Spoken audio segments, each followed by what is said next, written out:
কিন্তু আগে থেকেই সমস্যা, শারীরিক বড় ধরনের সমস্যা আছে, তার যদি টাকা পয়সাও থাকে, তার স্বামীর যদি অন্য অনেক দিক থেকে ভালো হয়, এই একটা কারণে তার অশান্তি এবং কষ্ট হবে কি হবে না? তার মনে কষ্ট দুঃখ থাকবে না? তো তার যদি দুঃখ থাকে, তো আপনার স্বামীটা মাশাআল্লাহ মাথা থেকে পা পর্যন্ত সুস্থ, তো আপনি সেটা শুকর আদায় করেন যে এটা সুস্থ মানুষ আপনার স্বামী। এভাবে যে আপনি যদি নেয়ামত খুঁজতে যান, বহু কিছু খুঁজে পাবেন। যে হয়তো আপনার শ্বশুর ননদের দিক থেকে, শাশুড়ির দিক থেকে খুব একটা টর্চারের শিকার হন না, অনেক মহিলা সেদিক থেকে টর্চারের শিকার হন। অথবা আপনার শাশুড়ি ননদ খারাপ, আপনার স্বামীটা ভালো, কিংবা স্বামী শাশুড়ি ননদ সবগুলোর আচরণ খারাপ, ওই যে আচরণ আপনার সাথে খারাপ কিন্তু পরকীয়া আসক্তি নেই, কিংবা সে অলস না উপার্জন করে, কিংবা সে আপনাকে প্রহার করে না, আর যদি কোনো সান্ত্বনা খুঁজে না পান, তো আসিয়ার দিকে তাকান। আসিয়া, ফেরাউনের স্ত্রী আসিয়া, তার দিকে তাকান। ফেরাউনের স্ত্রী আসিয়া, তিনি ফেরাউনের ঘর করতে গিয়ে অমানবিক কষ্ট তাকে স্বীকার করতে হয়েছে।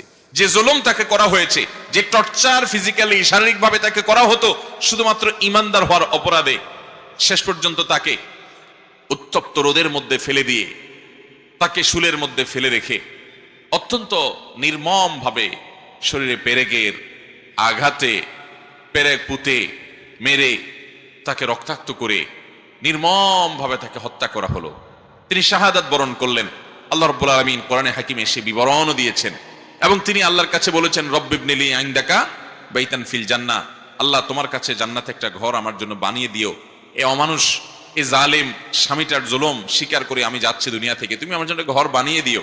আল্লাহ রাব্বুল আলামিন শুধু ঘর বানান নাই, তার মৃত্যুর আগে তার সামনে উপস্থাপন করেছেন ফেরেশতাদের মাধ্যমে যে এইটাই তোমার ঠিকানা হবে। আমার যে বোনরা স্বামীর ব্যাপারে অভিযোগ করেন, আমি বলছি না যে কোনো অভিযোগকে পাত্তা দেওয়া যাবে না, অভিযোগ পাত্তা দেন, মুরব্বীদেরকে নিয়ে বসেন, দুই পক্ষের মান্যগণ্য মানুষদেরকে নিয়ে বসেন, এবং নিজে তাদেরকে স্বামী স্ত্রী পরস্পরকে বোঝানোর চেষ্টা করেন, আল্লাহর কাছে দোয়া করেন, সবর করেন। কোনো কিছুতে যদি না হয়, কোনো আশা যদি না থাকে, বিজ্ঞ আলেমদের সাথে পরামর্শ করেন। যদি বিচ্ছেদ হওয়ার ভিতরে কল্যাণ থাকে, সেটা যাওয়া যাবে, শেষ চিকিৎসা সেটা, কিন্তু তার আগে অনেকগুলো বিষয় আছে। আপনি আর কিছু খুঁজে না পান, আপনি একটু তার মধ্যে থাকা কোনো ভালো গুণ আবিষ্কার করার চেষ্টা করেন, অনেক পাবেন, অনেক। আল্লাহর কাছে সবচেয়ে অপছন্দনীয় বৈধ কাজ হলো তালাক। কোথায় কোথায় তালাক, কোথায় কোথায় তালাক, যে সবর নাই বেসবর, এই জন্য সম্পর্কগুলো ভেঙে যাচ্ছে। ভাইরা আমার, আমরা স্বামী স্ত্রীর মধ্যে যদি বোঝাপড়ার অসুবিধা হয়, তাহলে সবর এবং শুকর এই দুইটা মাধ্যম দিয়ে এগিয়ে যেতে হবে, কোনোভাবে এগুলোকে হাতছাড়া করা যাবে না।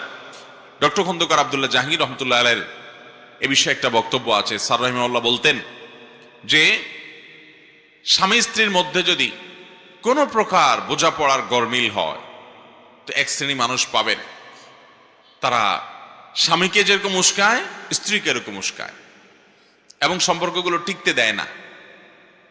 আর ইসলাম বলে, কোরআন এবং সুন্নাহ বলে না, পারলে তাদের মধ্যে মিল করে দাও, তাদের মধ্যে মীমাংসা করে দাও, দূরত্ব কমায় দাও, এবং কিভাবে দূরত্ব কমানো যায় সে উদ্যোগ গ্রহণ করো।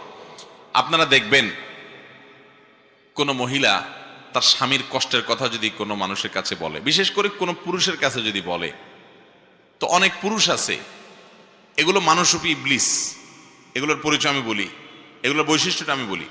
এগুলো আছে, মহিলাকে বলবে, হয়তো পর্দা করে না, বেপর্দা, মহিলাকে বলবে, ভাবি আপনার মতো সুন্দরী মহিলা এই লোকটার সাথে আসলে মানায় না, আপনার বাপ মা যে কি বুঝে তার সাথে বিয়ে দিল, আহারে আপনার জীবনটা শেষ হয়ে গেল। এটা হলো সাক্ষাৎ ইবলিস। যদি ইবলিস দেখতে চান, ওই লোকের দিকে তাকাবেন। ইবলিসের সুরত হয় সে ধরছে, আর নাহলে ইবলিস তার উপরে ভর করছে, দুটার একটা।